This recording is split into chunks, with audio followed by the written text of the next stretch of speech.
Creo que merece la pena que les cuente esto que me acaba de pasar. Estoy un poco como flipando. Estoy como... No sé muy bien cómo describir las emociones que tengo ahora en el cuerpo. Me siento sorprendido, me siento descolocado, ofendido. No estoy muy seguro. Me da risa, es una risa nerviosa en plan, ¿what the fuck? ¿En serio? ¿Esto es real? ¿Esto ha pasado de verdad?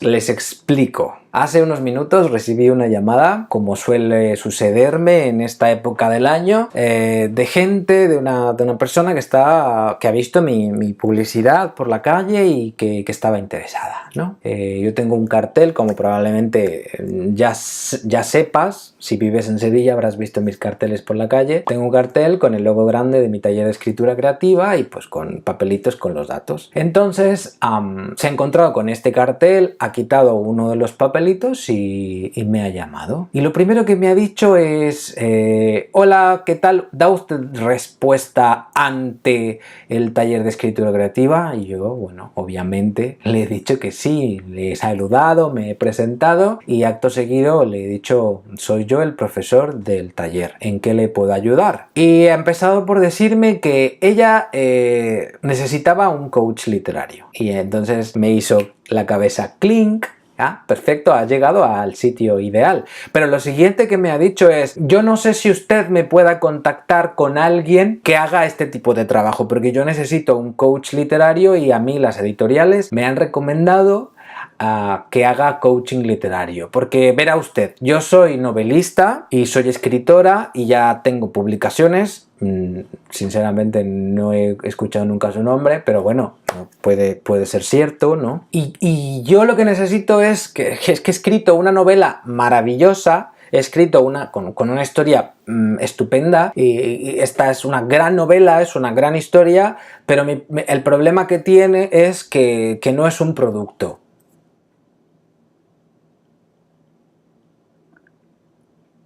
Vale, hombre, así a bote pronto, si tú me dices, o quien sea, que ha escrito una novela maravillosa y que el problema es que no es un producto y que las editoriales no se la están publicando a pesar de que es una novela maravillosa, una historia estupenda, porque no es un producto, pues mi trabajo como coach literario, como profesor de creación literaria, es ponerte en duda, ¿no? Pero no por echarte mierda, no por hacerte ver que eres mentiroso, vanidoso y que no tienes talento. ¿Qué tipo de profesor o de coach literario sería yo si hiciera eso? Creo que cualquiera de mis alumnos podría dar fe de que justamente no es lo que yo hago. Eso no es lo que yo hago. Evidentemente, si hay algo que trabajar, si hay algo que corregir, ahí estaré para decírtelo.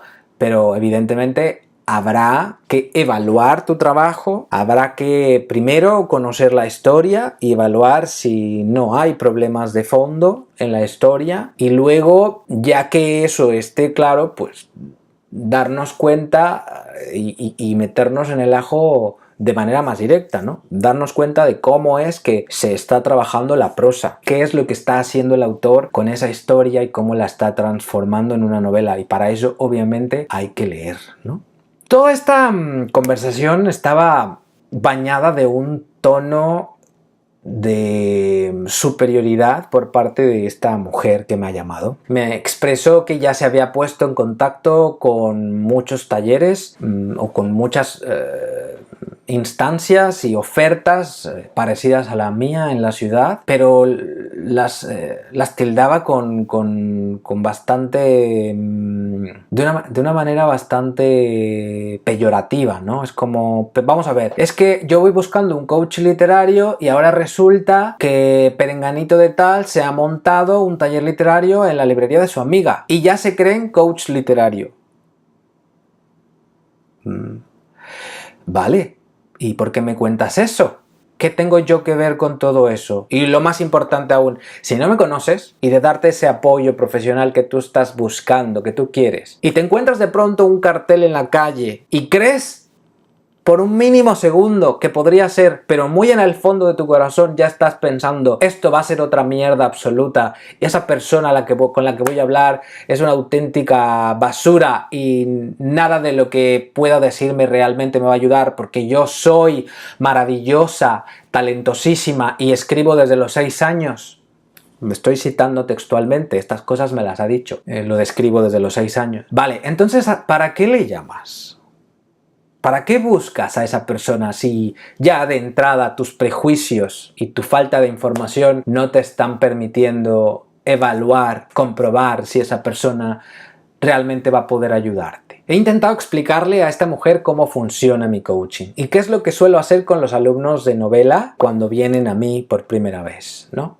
Yo no conozco a la persona, no sé la cantidad de trabajo que tiene a cuesta su proyecto y no sé apenas nada de ella y de esa obra, ¿no? que está aspirando a que gane concursos, a que publique, etc. A mí me parecen muy dignos esos objetivos y de hecho los celebro, los aplaudo porque a eso tendríamos que aspirar todos, a conseguir grandes cosas haciendo lo que nos gusta. Pero si ya reconoces que esto no es a lo que tú te dedicas, porque esto es lo que ha hecho esta mujer, reconocer de entrada que esto no es algo a lo que ella se dedica y no eres un profesional de esto, ¿por qué vas de sobrado? ¿Por qué vas de sobrada en plan, yo escribo desde los 6 años? Le estaba explicando o intentando explicar cómo funciona. Le estaba diciendo que para todos los que vienen por primera vez a trabajar novela, pues antes de entrar directamente en el manuscrito, lo que hago es pedirles que me cuenten la historia, de qué va la novela. Porque la inmensa mayoría de las veces cuando un alumno no es capaz de decirte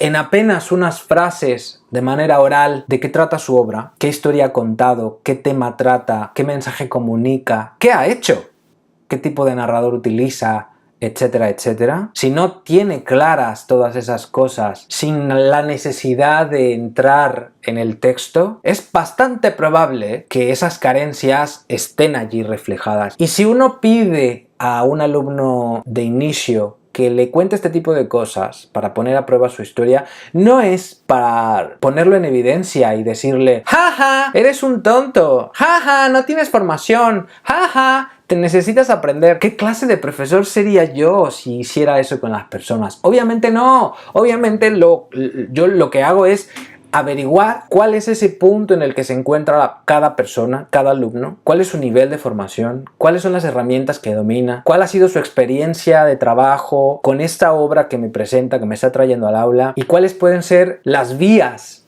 a través de las cuales yo le puedo ayudar. Pero por supuesto para eso hace falta que esa persona que viene a mí acuda a mí con un mínimo de humildad, con un mínimo de respeto tanto por su trabajo como por el trabajo del otro. De ese otro al que le estás pidiendo, atiende mi solicitud de ayuda. Una solicitud de ayuda implica necesariamente que tú no eres capaz de resolver algo para lo que sabes que necesitas apoyo. Y cuando acudes a donde sea, al médico, al psicólogo, al asesor financiero, al gestor de tu empresa, es porque necesitas que ellos resuelvan un problema para ti, te ayuden a dar solución a algo que a lo que necesitas darle solución. Por supuesto, tú vas a ponerte ahí en sus manos y confías en su profesionalidad. Si no confiases en su profesionalidad y en su capacidad de darte soluciones, ofrecerte soluciones y de llevarte por un camino para resolver lo que sea que tengas que resolver, es que ni siquiera vas a consultarles. Si no crees que te pueden ayudar, ni siquiera les buscas, ni siquiera te acercas a ellos. No vas al médico, por ponerte un ejemplo, y le dices al médico, mire usted, me duele aquí, tiene que operarme y sacarme un órgano. No. Te dirá qué es lo que sí, qué es lo que no se puede hacer. No va a decir, vale, como usted está pagando por mis servicios, yo ahora mismo voy a rajarle la barriga y le voy a sacar ese órgano que usted me dice que le tengo que sacar. Pues eso ha hecho esta mujer. Eso ha hecho esta mujer. Estaba yo intentando explicarle que después de esta etapa en la que me explica el alumno su historia y la evaluamos, la ponemos a prueba y me doy cuenta de si la historia tiene o no fallos, Una vez hecho eso, pasamos, siempre que la historia esté bien, ¿no?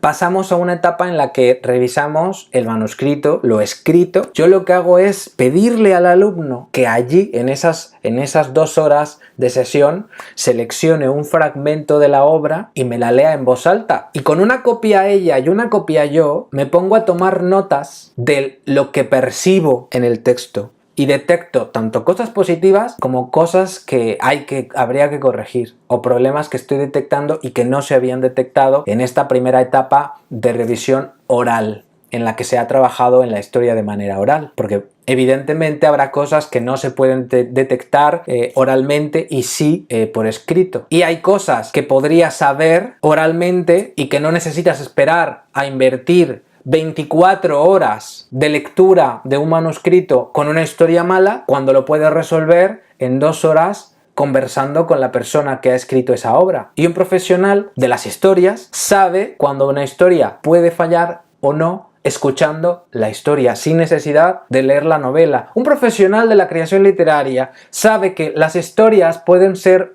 modificadas, transformadas en obras muy diversas, en géneros muy distintos. Una misma historia puede ser una novela, puede ser un guión de cine, puede ser una obra de teatro, puede ser un poemario, puede ser cualquier género, no necesariamente una novela. Y es justo lo que yo, al menos, intento evaluar al comienzo de cualquier ciclo de coaching cuando un alumno quiere hacer una novela. Porque si la historia, que es la materia prima con la que se escribe, no está bien y tiene fallos, pues por muy bonita que sea la prosa de ese autor, por muchas florituras y por muy retórico que pueda ser, por muy estructuralmente llamativo y bla bla bla, la novela no va a funcionar. La historia carece de lo necesario para sostenerse en pie, y podría ser la razón por la que las editoriales ya le están diciendo a esta persona: no, tu novela no, aún no. ¿Por qué no te haces un coaching?, le han dicho. Esto es lo que me ha contado la mujer. Una de las editoriales a las que mandó el texto le he dicho: ¿por qué no te haces un coaching? ¿Por qué no pides que te den un poquito de asesoría para que te ayuden a darle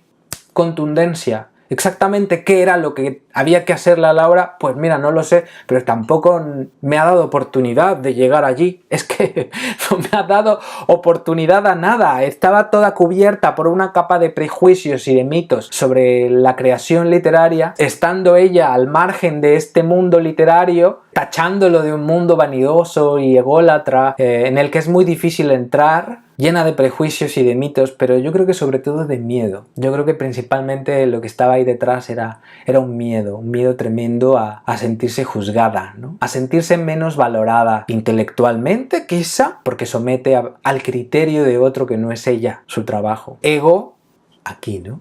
El ego aquí, entre todas las joyas que esta mujer me ha dicho por teléfono. Me gustaría destacar una que no para de darme vueltas en la cabeza. Me decía: es que yo necesito una persona que me ayude a trabajar mi novela para darle ese perfil más de producto, más de encaje al proyecto de un editorial, ¿no? O sea, procurar que mi novela consiga atrapar la atención del editor desde una perspectiva de negocio, ¿no? Más comercial. Vamos, básicamente lo que me estaba pidiendo, no sabía decirme con exactitud lo que era que revisásemos su obra para evaluar que evidentemente no tuviera ningún problema de fondo, sobre todo que hiciéramos un proyecto editorial, una presentación editorial de su novela, que es ese tipo de trabajo que normalmente un autor novel suele presentar a un editorial que no le conoce, porque un editorial, si apuesta por un autor novel, generalmente lo hace no solo porque sabe que la obra es buena, sino porque está haciendo una inversión a largo plazo con ese autor,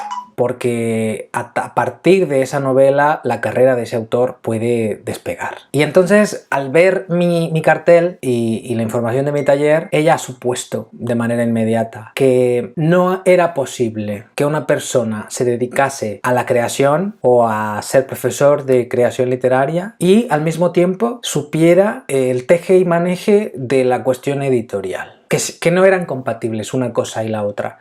Y en el momento en el que me lo ha dicho, yo me he sorprendido mucho, porque es lo que yo sé hacer, lo que yo he hecho y esa es mi formación profesional, no solo en términos de estudio, de formación académica, sino también de experiencia laboral, ¿no? Y como yo conozco el caso de muchas otras personas que son creadores y también están inmersos en el mundo editorial o lo han estado, de manera que conocen el funcionamiento, ¿no? Ante tal declaración, lo único que pude responder, se me ocurrió responder fue: no es compatible. Y la respuesta de esta mujer fue: no lo es. Mira, ya te he dicho algo nuevo, ya has aprendido hoy algo. A ese nivel, esa era la actitud, ese era el tono que mantenía constantemente. Con el ego aquí no se llega a ninguna parte, ¿eh? Ese es el problema de muchos creadores, que no se saben manejar con los egos. Es justo lo que llegaba reclamando, diciéndome que se ha topado con gente muy vanidosa, con egos muy grandes. Pues mira, no me sorprende que te hayas encontrado con esos problemas si tú llegas con ese ego y con esa actitud. No he podido llegar a explicarle la etapa en la que nos metemos a leer, a revisar fragmento a fragmento la novela, y entonces me dice: pero ¿qué es lo que me está usted diciendo? O sea, ¿me está usted diciendo que va a juzgarme y me va usted a decir si soy buena o no soy buena partiendo de lo que yo sea capaz de explicarle en 3 frases de manera oral? ¿Eso es lo que usted me está diciendo? ¿Ese es el nivel de profesionalidad que usted tiene? No, por supuesto, en absoluto. Y no es mi trabajo juzgar si usted es buena o no a partir de unas frases que me comparta oralmente. Pero es que no estaba escuchando. La mujer no estaba escuchando, no estaba dispuesta a aceptar que necesitaba ayuda. No estaba dispuesta a reconocer que si se pone en las manos de un profesional, tiene que permitir que ese profesional utilice su método de trabajo para evaluar su obra y detectar los posibles problemas que tenga. Si tú te acercas a un médico ya creyendo de antemano que tu problema es uno y no otro posible, créeme, ese médico no va a poder hacer nada por ti. Si llegas diciéndole que te duele mucho la cabeza y que tu problema es mental, que tienes un problema en el cerebro, insistes en esa teoría y estás convencido de que es así, jamás podrás averiguar realmente cuál es el origen de ese dolor de cabeza, porque ¿qué caso tiene que te hagan analíticas? ¿Qué caso tiene que te tomen la temperatura? ¿Qué caso tiene que te miren a los ojos? ¿Qué caso tiene que te exploren si estás convencido de que el problema lo tienes en el cerebro? Eres más inteligente y más sabio que el médico, ¿no? Para eso acudes al médico. Llegó la conversación a un punto en el que me decía: lo que yo quiero es a una persona que tenga experiencia editorial, una persona que sepa cómo se mueve ese campo y que me ayude a empaquetar mi obra de tal forma que realmente pueda ser objeto de atención de un editorial. Yo ni conozco su obra, ni sé realmente lo que le han podido decir las editoriales. Lo único que sé, porque ella me lo ha dicho, es que las editoriales le han rechazado. Y lo que yo sé como profesional de la edición, habiendo trabajado para una editorial aquí en Sevilla y siendo yo mismo editor independiente, sé que cuando un manuscrito se rechaza, normalmente se rechaza porque la calidad de ese proyecto no es suficiente, porque tiene problemas. ¿Qué tipo de problemas? Pues pueden ser muy variados. Las editoriales no están en obligación de decirle a un autor: mire usted, su problema es tal. No.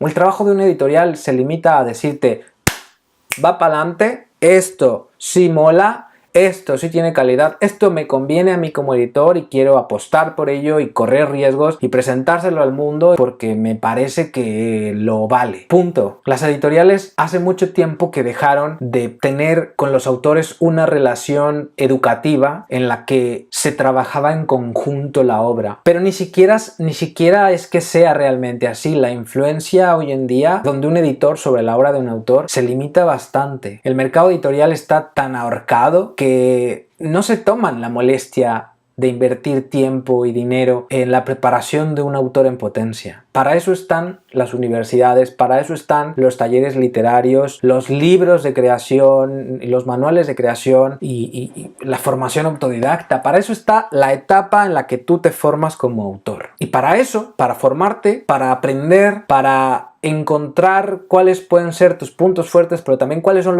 tus puntos débiles y reconocer cómo puedes mejorarlos, hay que tener un poquito de humildad y ganas auténticas de aprender. Reconocer que sí, puedes tener mucho talento, nadie lo niega. Yo soy el primero que te lo diré, joder, qué maravilloso es esto. Esto es oro. Porque cuando un alumno es talentoso, se merece ese reconocimiento. Pero si tú acudes a un profesional para pedirle ayuda, es porque sabes que hay algo que tú no eres capaz de controlar, sea lo que sea. Hay algo que necesitas que otro haga por ti porque tú no sabes cómo darle solución. Y no puedes ir por la vida con una actitud de sobrada y de sábelo todo y mucho menos de menospreciar las capacidades de los demás. No tenía ni idea de qué es lo que yo hago y cómo lo hago. Y ya lo estaba poniendo en duda. Ya estaba poniendo en duda si yo era o no era capaz. En fin, yo muy amablemente le he dicho, mire, antes de tomar una decisión, cualquiera que sea su perspectiva sobre lo que yo hago, ¿por qué no viene usted y nos conocemos, me presenta su trabajo y yo le explico cómo podemos funcionar, qué es lo que puedo hacer por usted? Y le recomiendo que entre usted a mi página web, que se informe un poquito mejor de qué es lo que hago y qué es lo que puedo hacer por usted, y con muchísimo gusto quedamos y nos vemos. No hay ningún compromiso de por medio, como con todos mis nuevos alumnos, y a partir del final de esa primera sesión ya vemos qué hacemos en función de cómo vaya la experiencia. Lo que sí le digo es que en esa primera sesión lo que yo hago con mis alumnos de novela es lo siguiente, y entonces me puse a explicarle, mire, vamos a poner a prueba la historia y una vez que pasemos esa etapa le voy a pedir que traiga usted consigo parte de la novela y vamos a emprender una lectura en voz alta. Pero emprender una lectura en voz alta no significa yo la voy a escuchar y usted me lee, pero sus prejuicios eran tantos y su necesidad de autorreconocimiento y de demostrarse a sí misma que estaba llamando a la persona incorrecta, que no, de verdad no lo entiendo, que no paraba, o sea, su actitud era la misma siempre, ¿no? Esto es lo que vamos a hacer, este es el sistema, y una vez que ya entremos en la etapa de la lectura, vamos a ir evaluando, voy a ir detectando cuáles pueden ser los posibles problemas, y teniendo en consideración cuál es su objetivo, al final de la sesión yo le hago una propuesta que nos permita crear un método de trabajo a mediano plazo a lo largo de estas 12 sesiones que nos ayuden a trabajar para alcanzar esa meta. Y entonces se puso a decirme, pero es que no me ha dicho usted en qué formato quiere la obra, pero es que, pero vamos a ver, yo necesitaré enviarle el trabajo, ¿no? Yo le puedo enviar el manuscrito para que usted lo lea y así ya cuando llegue yo a la sesión pues ya la tengo usted leída. Sí, claro. Yo me voy a poner ahora a invertir tiempo de mi vida, tiempo que no me ha pagado nadie, a hacer el trabajo de un autor que tiene una necesidad literaria.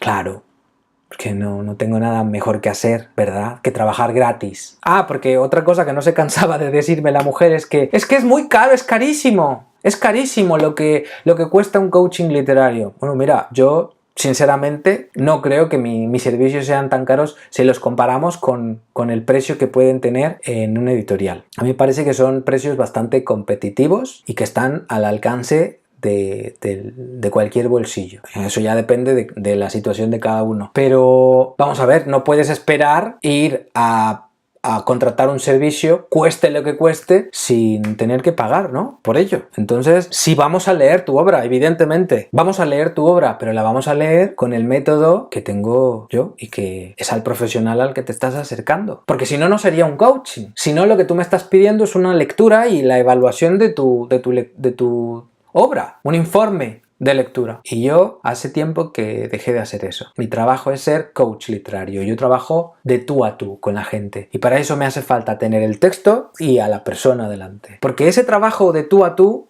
es un trabajo que los autores necesitan, lo sé. Es un trabajo que yo mismo he necesitado, que es agradecido, que es revelador cuando tienes la actitud adecuada, por supuesto. Y entonces, como la propuesta, esta manera de trabajar que le he planteado no le parecía bien, se limitó a decirme, ah, vale, pues entonces, como soy yo la que contrata sus servicios, pues aquí se terminó la conversación. Y me cuelga. Así. me cuelga, me deja ahí en el teléfono. Ella ya ha contratado mis servicios, ¿no? Esta persona ni siquiera me ha conocido de verdad. He decidido contarles esta historia y sacar un poco, hacer catarsis contándoles esto por dos motivos. El primero, bueno, porque sinceramente tenía la necesidad de contarle esto a alguien y de sacármelo de la cabeza porque realmente me ha dejado muy descolocado. Pero por otro lado también me parecía una oportunidad buena, una experiencia muy oportuna e ilustrativa que podía servirles de ejemplo de cuál no debe ser la actitud con la que nos deberíamos acercar al aprendizaje de la creación literaria, independientemente de cuál sea nuestro nivel de formación. Yo tengo mucha experiencia ya. He acumulado muchos años de experiencia, tanto formándome como dando clases. Y sigo formándome y seguiré formándome. Y la actitud que uno debe tener cuando acude a otro profesional a formarse, por mucha experiencia que puedas tener, por muchos libros que hayas escrito, que te hayan premiado, que tengas publicados, por muchas carreras que tengas y posgrados, etcétera, etcétera, etcétera, la actitud que debes tener siempre es de humildad y de apertura. Quiero averiguar qué es lo que esa persona que está allí hablándome, esa persona en la que yo he depositado mi confianza y reconociendo cuál es mi posible carencia, qué es lo que puede hacer por mí. Descubres quizá que no había mucho que pudiera hacer por ti, lo cual tampoco está mal, porque eso de algún modo solidifica tu autoestima, tu fortaleza, tu capacidad para hacer las cosas. Te recuerda que estás bien preparado para enfrentarte al trabajo. Y eso tampoco es malo. Pero también puede que descubras que aprendes mucho. Nunca sabes cuándo puedes realmente aprender algo nuevo, algo valioso. Pero si quieres aprender de verdad y si quieres encontrar una solución a tus problemas creativos, necesitas humildad. Y necesitas bajarle 2 rayitas a tu ego y reconocer, con una actitud así no vas a llegar a ningún lado. No me extraña que con una actitud así lo que obtengas de la gente, de las editoriales, de los profesionales del mundo literario, sea rechazo. Y eso es lo que te vas a encontrar con esa actitud, Tallericola.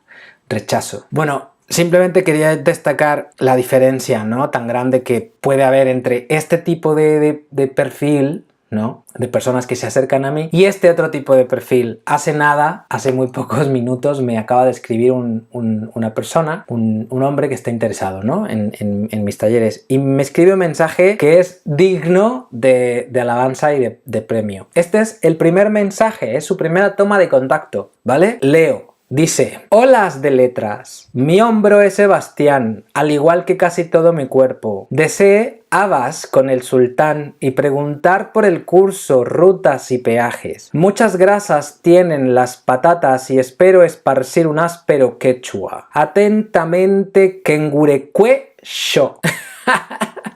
Es divertido, es creativo, es amable, es literario, es abierto, es muy diferente. Bueno, lo voy a dejar allí. Yo soy Israel Pintor, coach literario y profesor del taller de escritura creativa. Si te gustó este vídeo, por favor dale me gusta y compártelo. Si no te has suscrito aún, suscríbete al canal para que siga compartiendo contigo todas estas experiencias una vez por semana. Si tienes alguna consulta, alguna duda que me quieras plantear sobre tus problemas literarios, déjame un comentario en este vídeo y con muchísimo gusto le doy feedback. Y aquí nos vemos la siguiente semana, ¿vale? Escribe, porque la vida son 2 días y en uno hay bloqueo. ¡Chao!